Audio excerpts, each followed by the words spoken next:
Willow Street sat in a part of the city most people avoided unless they had a reason to be there. It wasn't because the street was dangerous or neglected. It was because it belonged to the police. Nearly every house on the block was occupied by officers or their families. Patrol cars were parked in driveways like personal vehicles. Radios crackled through open windows. Sirens passed so often that the sound blended into the background like traffic noise. Criminals knew better than to come close, and ordinary citizens rarely had a reason to. That was why Daniel Cross went unnoticed the day he moved in. The blue house on the corner had been empty for nearly a year. A for sale sign had faded under the sun, and weeds grew through cracks in the driveway. When a moving truck finally arrived one quiet morning, no one paid much attention. Officers were used to neighbors coming and going. Transfers happened. Retirements happened. New families replaced old ones. Daniel unloaded his boxes alone. He was average in every possible way. Average height. Average build. Brown hair that never seemed styled, just neatly kept. He wore plain clothes and moved with a calm, unhurried rhythm. He didn't look like someone starting a new life. He looked like someone continuing one. By the afternoon, the house already looked lived in. Curtains hung neatly. Lights worked. The lawn was trimmed. It was as if Daniel had been preparing for that house long before he arrived. That evening, Sergeant Mark Rivera noticed him for the first time while taking out the trash. Mark had lived on Willow Street for nearly 10 years. He knew every face, every car, every routine. A stranger stood out immediately. Daniel smiled first. "Evening," he said, his voice friendly but not loud. Mark nodded. "You the new guy?" "Daniel. Just moved in today." "Mark," he replied, "you picked a quiet place." Daniel chuckled softly. "That's exactly what I was hoping for." Mark didn't think twice about the comment. Quiet was what most people wanted, and Willow Street was quiet in its own strange way. Safe, predictable, controlled. Within days, Daniel learned the names of most of his neighbors. He waved at officers leaving for early shifts and nodded politely to those returning late at night. He never asked personal questions. Never lingered too long. He understood something important about trust. It grew best when you didn't push it. Daniel worked from home, or at least that's what he told people. He said he did consulting work for private companies. No one asked what kind. Police officers were used to secrecy. They respected it. From inside his house, Daniel listened. He learned that Officer Lewis always left at 6 in the morning. That Detective Harris worked nights during certain weeks. That the station behind the block locked its rear entrance at exactly 10:30 every evening. He learned how long the siren test lasted on the first Monday of each month. He learned which radios were left on during off-duty hours and which weren't. None of this looked suspicious from the outside. To anyone watching, Daniel was just settling into his new neighborhood. To Daniel, it was orientation. He arranged his furniture carefully. The living room couch was placed near the window, angled just enough to see the alley behind the police station without looking obvious. The bedroom desk faced another window, giving him a clear view of patrol cars coming and going. At night, he kept the lights dim so reflections wouldn't give him away. He didn't rush. He never rushed. Mark Rivera became his closest neighbor, both physically and socially. Their houses shared a fence, and casual conversations became routine. Sometimes they talked about weather. Sometimes about sports. Sometimes about nothing at all. One afternoon, Mark mentioned a recent case that had fallen apart due to missing evidence. He didn't give details, but his frustration showed. "Feels like we're chasing ghosts lately," Mark said, leaning on the fence. Daniel listened, his face calm, his eyes attentive. "That must be hard," he said, "putting in all that work." Mark sighed. "You have no idea." Daniel did have an idea. More than Mark could imagine. At night, when Willow Street fell silent, Daniel stayed awake. He didn't drink. He didn't watch television. He reviewed notes stored securely on encrypted drives hidden behind false panels in his basement. He compared schedules, updated maps, refined timelines. He remembered the life he had before this one. Before Daniel Cross, there was another name, another address, another career. That life had taught him systems. How they were built. How they failed. How people trusted them blindly. Trust was always the weakest point. Daniel had learned that lesson the hard way. Years earlier, he had worked behind the scenes, never in uniform, never on the streets. He believed in rules then, believed in fairness, believed that if something was broken, it could be fixed by exposing the truth. He had been wrong. That belief had cost him everything. Now, on Willow Street, Daniel felt something close to satisfaction. The irony wasn't lost on him. He lived surrounded by the very people who believed they were protecting the city, yet none of them saw him for what he was. Children rode bikes past his house. Officers waved as they drove by. The police station's lights glowed softly in the distance at night, a symbol of order and authority. Daniel studied it like a puzzle. Sometimes he imagined how it would look if the truth came out. The shock, the disbelief, the way officers would replay every moment, searching for signs they missed. That thought didn't scare him. It motivated him. He wasn't reckless. He didn't act on impulse. He believed patience was power. Weeks passed. Then months. Daniel became part of the background. His presence faded into normalcy. That was the goal. People stopped noticing when he came and went. Stopped remembering when they last saw him. That invisibility was his greatest success. One night, Mark knocked on Daniel's door. His patrol car had a dead battery, and he needed jumper cables. Daniel had them ready before Mark finished explaining. "Appreciate this," Mark said as the car roared back to life. "Anytime," Daniel replied. Mark smiled. "Good to have neighbors like you." Daniel watched the car pull away, the red and blue lights briefly flashing as Mark tested them. Good neighbors were trusted neighbors. Later that same night, Daniel stood in his basement, surrounded by carefully organized equipment. Laptops, storage drives, tools arranged with almost obsessive precision. The room was soundproofed. No noise escaped. No light leaked. He powered on a device and watched streams of data flow across the screen. Police systems, internal schedules, logs that were never meant to be seen by outsiders. Living next door made access easier than anyone would ever suspect. As dawn approached, Daniel shut everything down and returned upstairs. He brewed coffee. He opened the curtains just enough to let morning light in. When Officer Lewis stepped outside at 6 sharp, Daniel was already awake, already watching, already blending back into the role of the quiet neighbor. No alarms were raised. No suspicions formed. On Willow Street, safety was assumed. And that assumption was exactly what Daniel Cross was counting on. The first sign that something was wrong did not come with flashing lights or broken doors. It came quietly, buried in paperwork and routine. An evidence technician at the Central Police Station noticed a sealed locker sitting slightly open.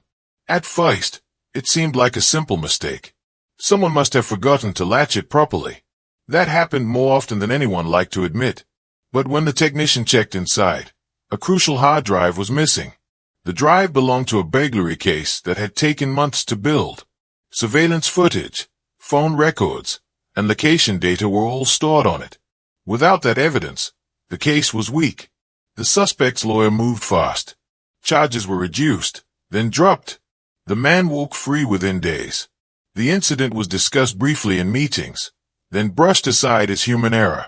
The station was busy. The city was large. One missing drive did not feel like a crisis. 2 weeks later, another locker was found empty. This time, it was a murder case. Blood analysis reports and forensic photographs were gone. The locker showed no signs of forced entry. The seal was clean. The lock wasn't broken. It was as if the evidence had simply vanished. Word spread quietly through the department. Officers spoke in lowered voices. Supervisors demanded reports. Internal Affairs was informed, but even they struggled to explain how someone could access secure storage without leaving a trace.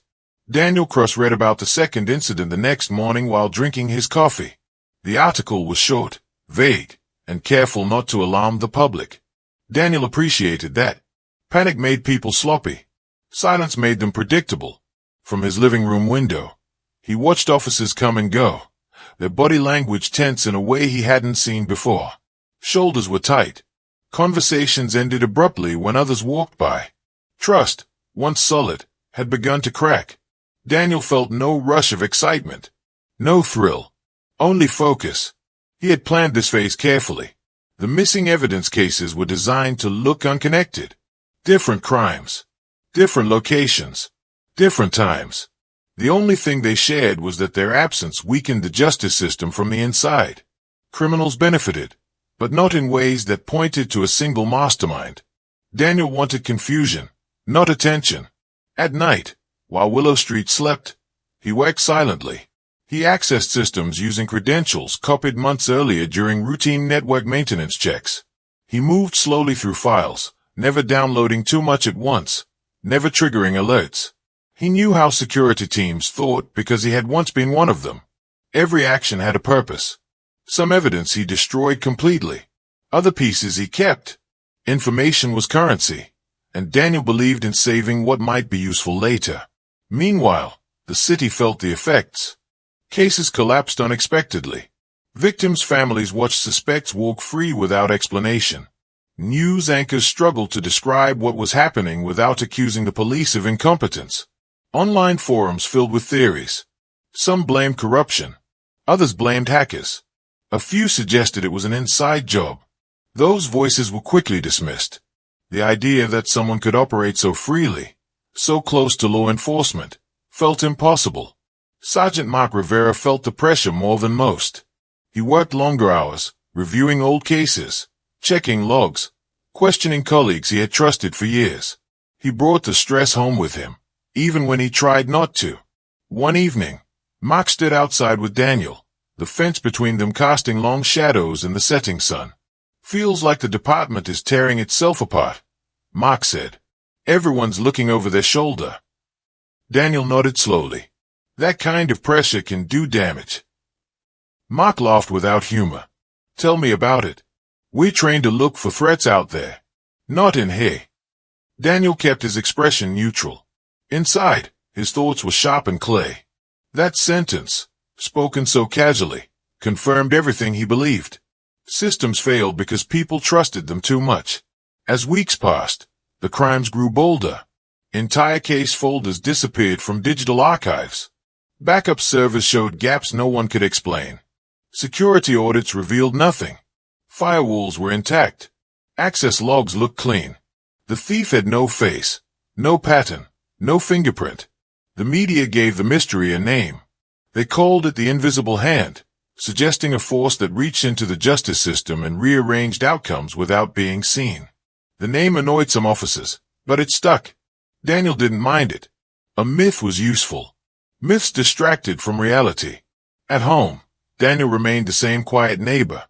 He attended a block barbecue and stood politely at the edge of conversations. He complimented someone's cooking. He laughed at the right moments. No one noticed how carefully he listened. He learned which officers were being questioned, which ones were angry, which ones were scared. Fear was revealing. One officer, a detective named Harris, drank too much one night and spoke louder than he should have. "They're accusing us now," he said, voice slurred, like we'd sabotage our own work. Daniel offered him water and a calm smile. "It'll pass," Daniel said. "Things like this usually do." Harris nodded, grateful, never suspecting that the man offering comfort was the reason his cases were falling apart. Late that night, Daniel returned to his basement and reviewed his progress. He had removed or altered evidence in over a dozen cases, each one targeted carefully. He didn't choose victims randomly. He chose cases that reflected everything he despised about the system. He justified his actions easily. These weren't innocent mistakes, he told himself. These were corrections. Men who had escaped justice before. Systems that had failed honest people. Daniel believed he was restoring balance by deciding which truths survived. In his mind, he wasn't a criminal. He was a judge without a courtroom. But the pressure inside the department continued to rise, and with it came changes Daniel hadn't fully predicted. Security protocols tightened. Random audits increased. Access privileges were reviewed more often. New software updates were rushed into place, imperfect and unstable. Change created noise, and noise created risk. Daniel adjusted. He slowed his operations. He shifted his methods. He relied more on physical access than digital pathways, using knowledge of patrol patterns and blind spots he had memorized long ago. Living next door gave him advantages no hacker miles away could ever have. Still, something else began to change. Younger officers started asking questions that older ones dismissed. They were less loyal to tradition, less willing to accept vague explanations. One rookie, Jamie Cole, asked why access logs always looked perfect even when evidence vanished. The question lingered longer than Daniel liked. At home, Daniel noticed more glances in his direction. Not suspicious ones, but curious ones. Small things. A pause. A second look. Nothing concrete, but enough to register. He reminded himself not to rush. One evening, as rain tapped against his windows, Daniel stood in the darkened living room and watched lights flicker on at the police station. Inside, officers worked late, chasing a threat they could not see. They were looking everywhere except where they should have been looking. Right next door. Daniel felt a familiar sense of calm settle over him. The system was bending, just as he intended.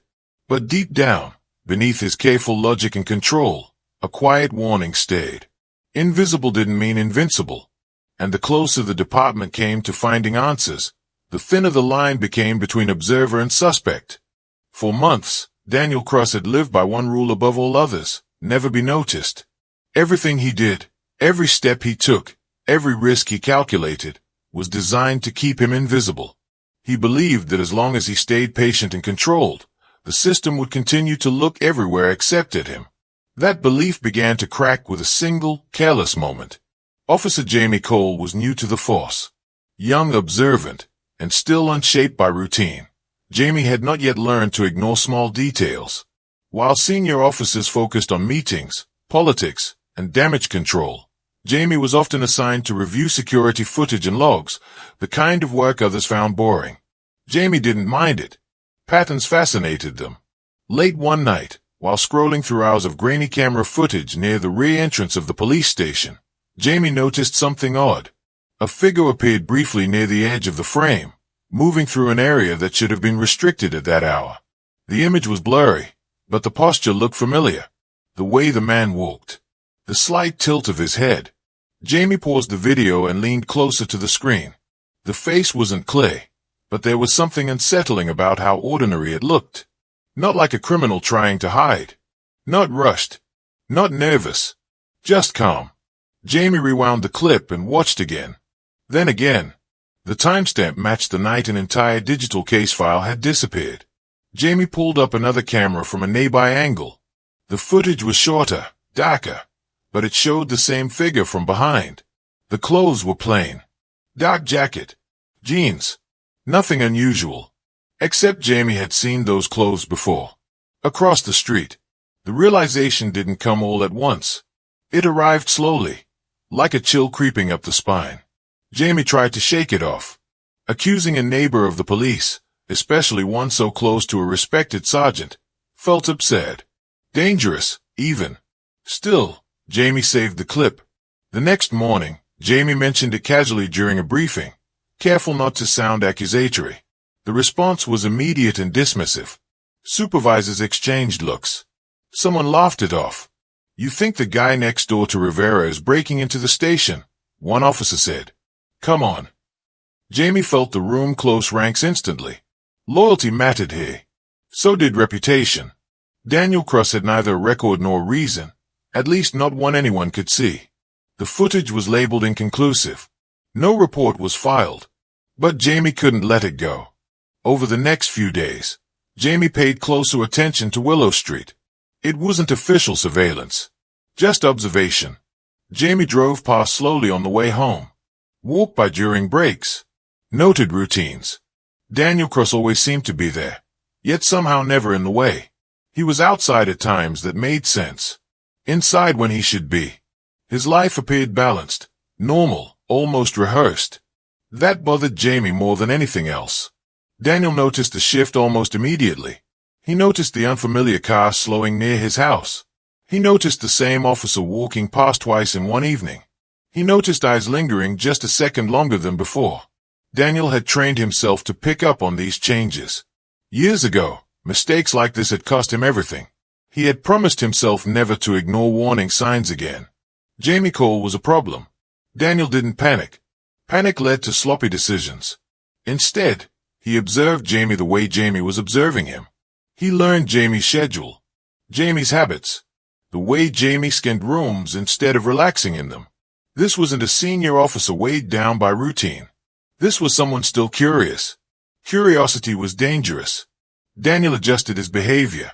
He limited his movements. He avoided late-night activity. He reduced digital access and relied on backups already in place. He made himself smaller, quieter, easier to forget. But Jamie kept watching. One evening, Jamie saw Daniel carrying a metal case into his house. It wasn't large, but it was heavy enough to require both hands. The case was locked, reinforced, the kind used to transport sensitive equipment. Jamie felt a jolt of certainty. This time, Jamie went to internal affairs. The report was careful, respectful, detailed. Jamie included timestamps, footage, and personal observations. No accusations, just concerns. The response was swift and disappointing. Internal Affairs reviewed the material and found nothing actionable. The footage was too unclear. The observations too circumstantial. And Daniel Cross, once again, benefited from his location. Living next door to Sergeant Rivera carried weight, even if no one admitted it out loud. Jamie was advised to focus on assigned duties. Officially, the matter was closed. Unofficially, Jamie's name became associated with unnecessary suspicion. Nothing overt, but subtle shifts. Fewer conversations. Shorter answers. A quiet sense of isolation. Daniel was relieved, but not complacent. The case had come too close. He knew now that his invisibility wasn't perfect. Someone had connected him, however faintly, to the crimes. That meant his margin for error had narrowed dangerously. That night, Daniel sat alone in his basement, staring at the wall where his equipment was hidden behind panels and insulation. For the first time since moving to Willow Street, he considered leaving. But leaving meant abandoning everything he had built. The access, the control, the sense of purpose. And worse, leaving might look like guilt. Instead, Daniel decided on a final phase. He would clean everything. He began preparing to erase his digital footprints entirely. Hard drives were encrypted again, then wiped. Backup access points were scheduled for deletion. Physical evidence was sorted. Some items were destroyed. Others were packaged carefully. Daniel worked with precision, but something inside him felt different now. The calm he relied on was thinner. The silence in the house felt heavier. Across the street, Jamie sat in their car one night, watching Daniel's darkened windows. Jamie felt the same tension, though for different reasons. Every instinct screamed that something was wrong, that the department had dismissed the truth because it was uncomfortable. Jamie knew pushing further could end their career, but letting it go felt worse. Then came the citywide power outage. It started just after midnight. One moment the streetlights glowed softly, the next they flickered and died. Willow Street fell into darkness. Alarms chirped briefly, then fell silent as backup systems engaged. Daniel saw opportunity. Power outages created confusion. Security systems switched modes. Logs broke. Human error increased. It was the perfect cover for one last operation. Daniel moved quickly, dressed in dark clothing, carrying only what he needed. He slipped out of his house and crossed the short distance to the station's rear entrance. His footsteps quiet, his timing exact. What Daniel didn't know was that Jamie had been awake. The outage had drawn Jamie's attention immediately. Too many incidents in the past had coincided with moments like this. Jamie grabbed a jacket and headed out, instinct screaming. From across the street, Jamie saw movement. A figure near the station. Daniel. The confirmation hit Jamie like a punch to the chest. Fear followed, but so did clarity. This was it. The moment everything either made sense or fell apart. Jamie followed at a distance, heart pounding. Inside the station, emergency lights cast long shadows across empty hallways. Daniel moved with confidence, navigating blind spots and unlocked doors. He believed he was alone. He wasn't.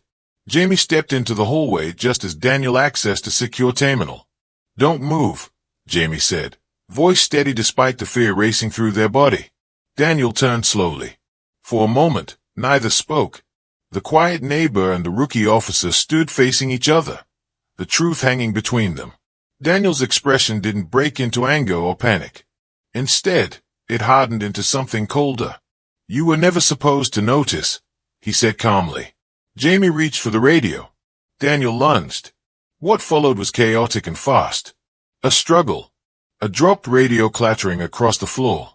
Jamie fought with desperation, driven by the weight of being right when no one else believed them. Before Daniel could escape, the power surged back. Alarms blared. Lights snapped on. Doors locked automatically. Footsteps thundered through the building. Daniel froze, realizing too late that his perfect timing had failed him. Within seconds, officers flooded the hallway. Daniel was forced to the ground, his arms pinned behind his back. Jamie stepped back, breathing hard, adrenaline still surging. Among the officers was Sergeant Mark Rivera.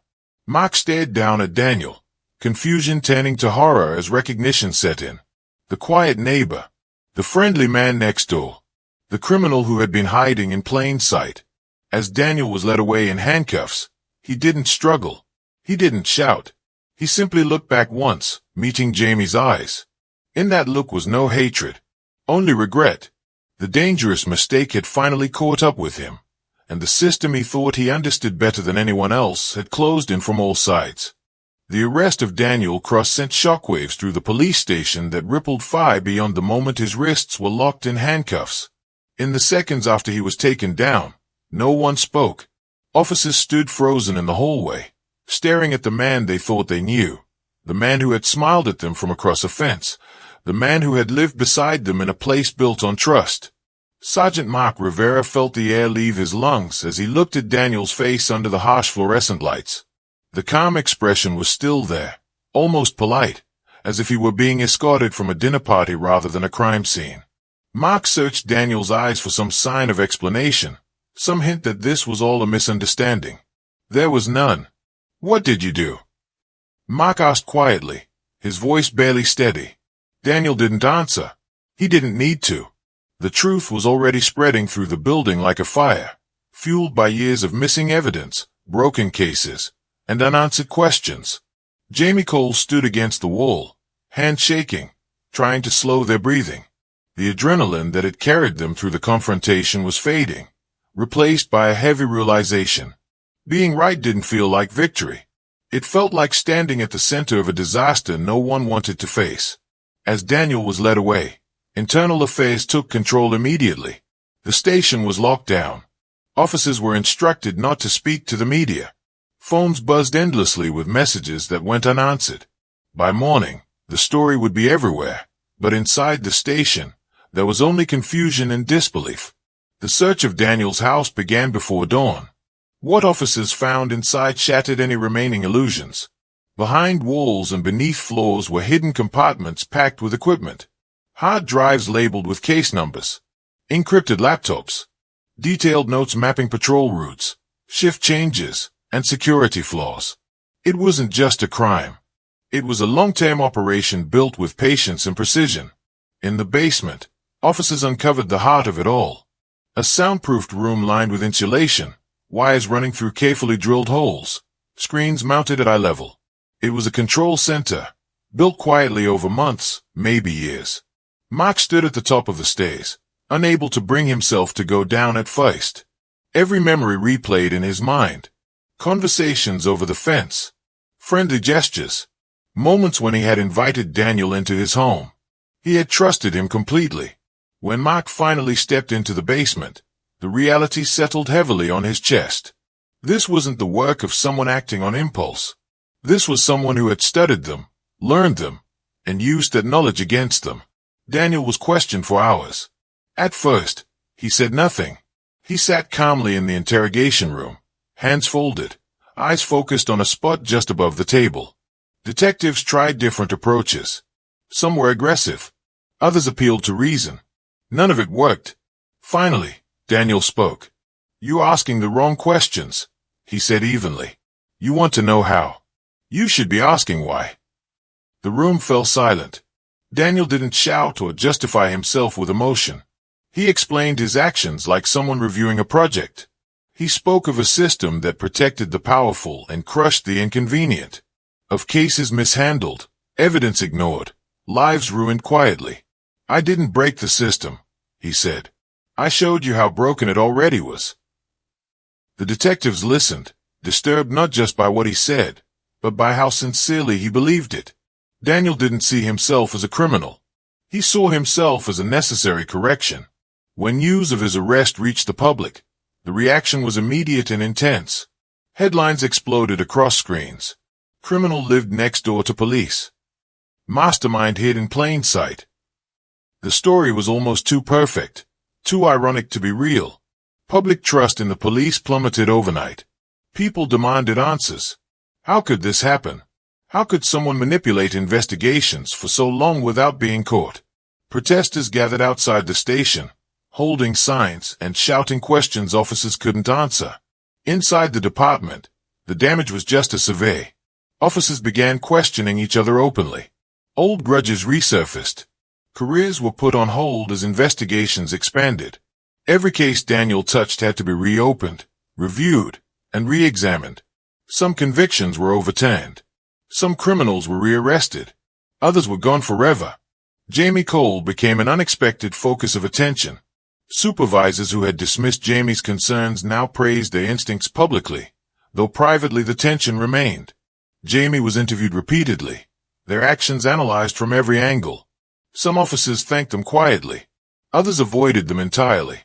Jamie didn't feel like a hero. They replayed the confrontation in their mind over and over, wondering how close it had come to ending differently. One wrong move. 1 second slower. Daniel had known the station too well. Mark Rivera struggled the most. He was placed on administrative leave while Internal Affairs reviewed his connection to Daniel. Officially, it was procedure. Unofficially, it felt like punishment for a mistake he could never undo. Mark spent his days alone in his house, staring at the fence that separated his yard from Daniel's. The silence was unbearable. He thought about every time he had defended Daniel, every doubt he had dismissed because it felt impossible. The guilt was relentless. Daniel watched it all unfold from his cell.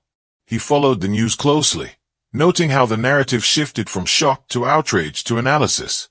Experts debated his intelligence. Commentators questioned police culture. Some even suggested Daniel had exposed truths others were afraid to face. That bothered him. Daniel didn't want to be seen as a symbol or a warning. He believed in what he did, but he didn't want to inspire imitation.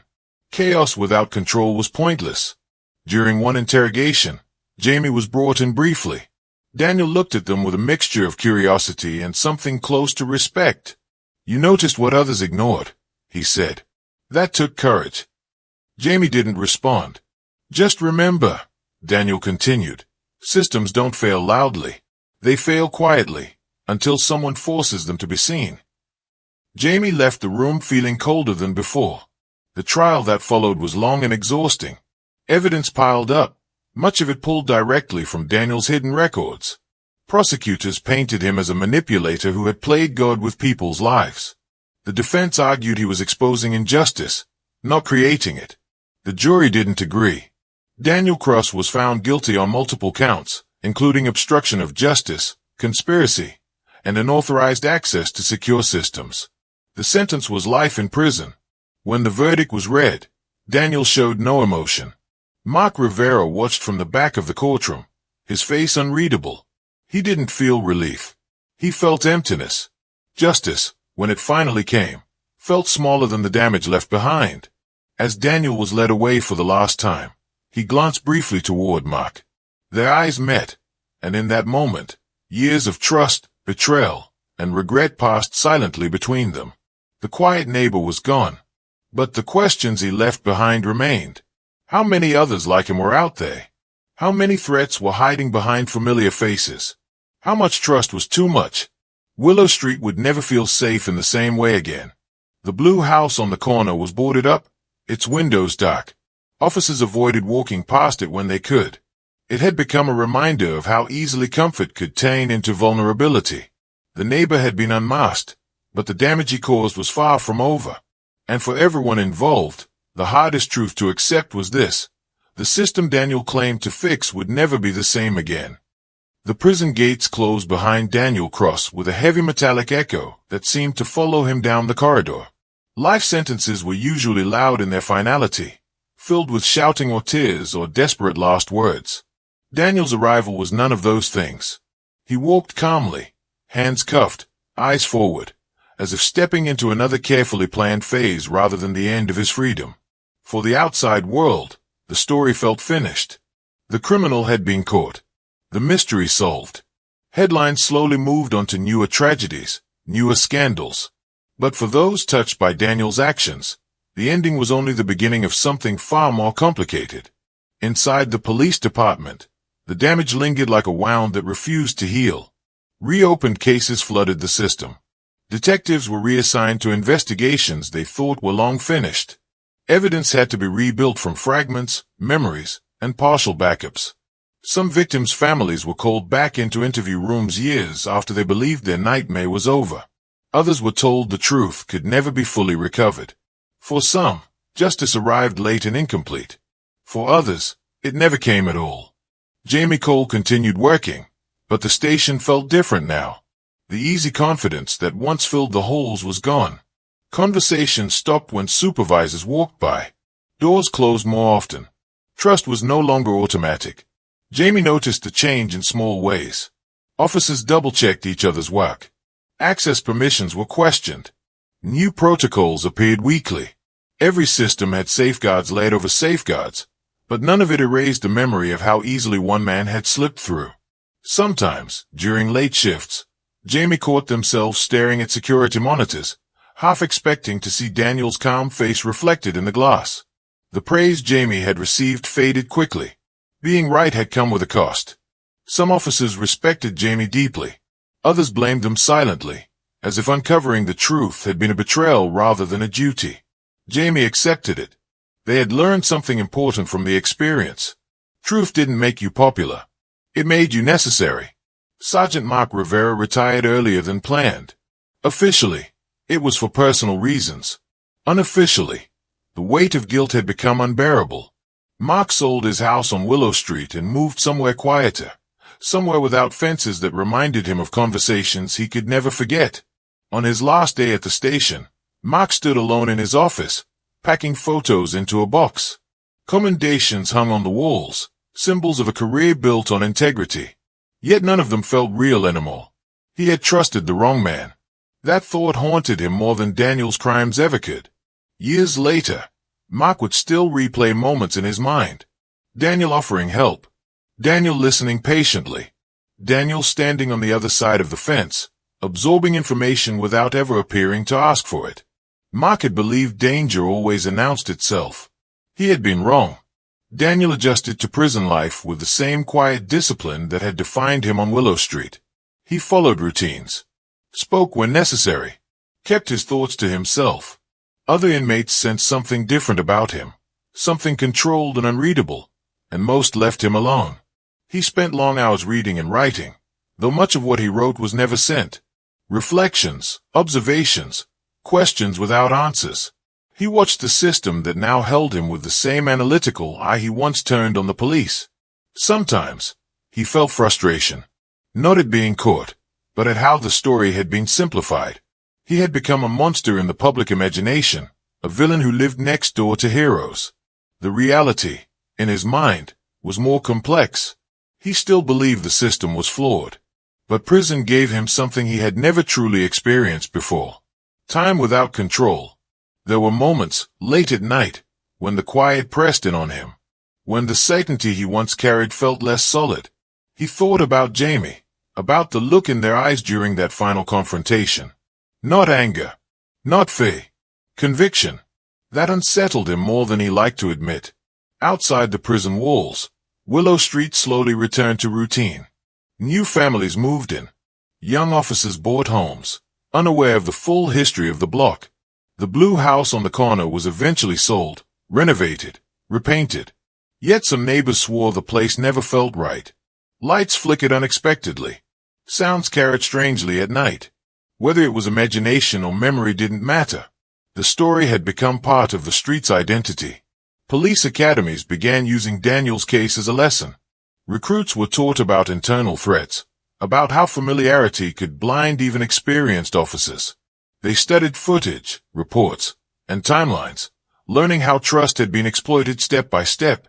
The most dangerous criminal, one instructor would say, is the one who understands you better than you understand yourself. Jamie was invited to speak once. Standing in front of a room full of recruits, Jamie felt the weight of expectation. They didn't tell a dramatic story. They didn't exaggerate. They spoke simply, about paying attention to discomfort, about asking questions even when it felt risky. When something feels wrong, Jamie said, it usually is. Don't ignore it just because the answer makes you uncomfortable. The room was silent. Years passed. Daniel Cross faded from headlines into footnotes. His name appeared occasionally in documentaries, podcasts, and late-night conversations about infamous criminals. Each retelling added a little more mystery, a little more exaggeration. Some called him a mastermind. Others called him a warning. Daniel himself watched these stories from a prison television, expression unreadable. None of them captured the truth as he saw it. But perhaps that was fitting. Truth had always been fragile.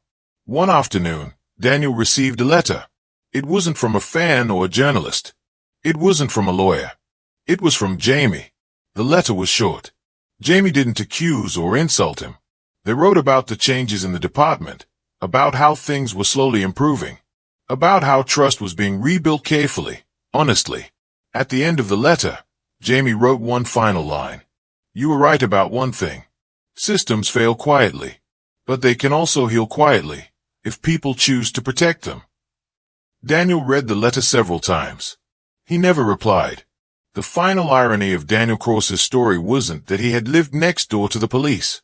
It wasn't even that he had fooled them for so long.